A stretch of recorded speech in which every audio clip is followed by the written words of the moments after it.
फलों का राजा कौन है? आम, ये आपको पता होगा। लेकिन क्या आपको पता है कि सब्जियों का राजा कौन है? ईश्वर गायकर, जो कि किसान है पुणे से, मात्र 7 दिनों में टमाटर की बिक्री से मिलियनेयर बन गया।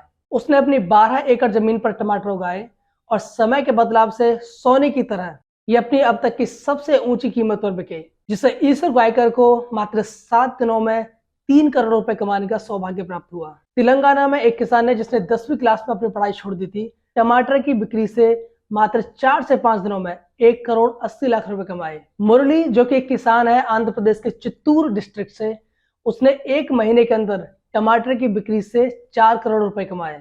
ऐसे और भी उदाहरण हैं, लेकिन सभी टमाटर विक्रेता ईश्वर गायकर और मुरली की तरह भाग्यशाली नहीं रहे। फिर भी पिछले कुछ दिनों में टमाटर सब्जियों का राजा सिद्ध हुआ है। टमाटर की कीमत में आए इस उछाल के 2 पहलू हैं। पहला, किसने कुछ भाग्यशाली किसानों के जीवन को पूरी तरह से बदल दिया, उन्हें अपने जीवन की अब तक की सबसे अधिक कमाई देकर, जो कि मुझे लगता है कि ऐसा सौभाग्य सभी किसानों को प्राप्त होना चाहिए, क्योंकि खेती करना मेहनत और लगन का काम है। इसका दूसरा पहलू, इन बढ़ती कीमतों ने उन उपभोक्ताओं को जिनकी आमदनी बहुत ज्यादा नहीं है, टमाटर ना खाने के लिए या बहुत ना के बराबर खाने के लिए विवश किया, क्योंकि 150 रुपए या 200 रुपए प्रति किलो टमाटर खरीदना अभी भी इस देश के ज्यादातर लोगों के लिए, जिनमें से मैं एक हूँ, संभव नहीं है। तो क्या वो किसान जिन्होंने करोड़ों की कमाई की, वो जिम्मेदार है इस महंगाई के लिए?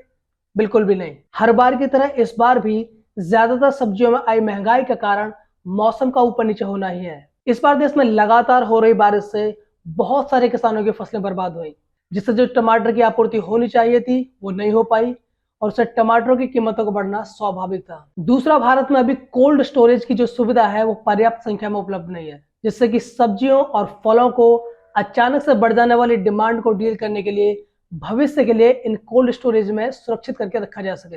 भारत में पर्याप्त संख्या में विश्व स्तरीय कोल्ड स्टोरेज सुविधा के न होने के 2 दुष्परिणाम सामने आते हैं। पहला, कि जब किसी भी सब्जी या फल की डिमांड कम होती है और उपज ज्यादा होती है, तो उन फल और सब्जियों को किसानों से कम कीमत पर खरीदा जाता है, जिससे कि किसानों को एक बड़ा नुकसान सहना पड़ता है। लेकिन जब मांग उपज से ज्यादा होती है, तो वो समय निश्चित ही किसानों के लिए फायदेमंद हो सकता है, लेकिन उपभोक्ताओं के लिए बिल्कुल भी नहीं। अगर कोल्ड स्टोरेज पर्याप्त संख्या में हो, तो महंगाई को और किसानों को होने वाले नुकसान को, इन दोनों को ही कंट्रोल किया जा सकता है। सरकार एक ऐसे मूल्य पर जो किसानों के लिए फायदेमंद हो, उस मूल्य को निर्धारित करके जब भी उपज मांग से ज्यादा हो, उस अधिक उपज को उस पूर्व निर्धारित प्राइस पे खरीद सकती है और भविष्य के लिए कोल्ड स्टोरेज में रख सकती है। जब उपज की तुलना में मांग ज्यादा हो, तो उन फल और सब्जियों को एक उचित प्राइस पे उपभोक्ताओं को बेच सकती है। इस प्रक्रिया से न कभी किसानों का नुकसान होगा और न ही अनकंट्रोल्ड तरीके से फल और सब्जी की कीमतें इतनी ऊपर जाएंगी कि उन्हें खरीदना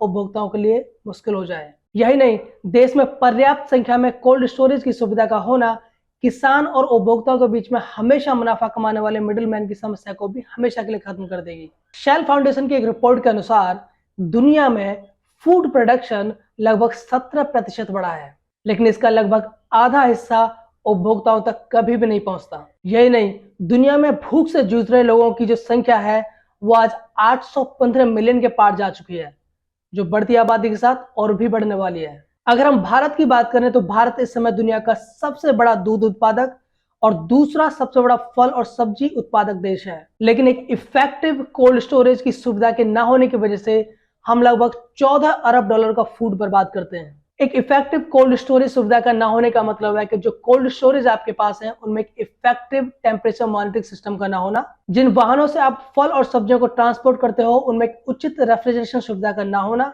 और फल और सब्जियों के सेफ ट्रांसपोर्टेशन के लिए एक्सपीरियंस्ड ड्राइवर्स का ना होना।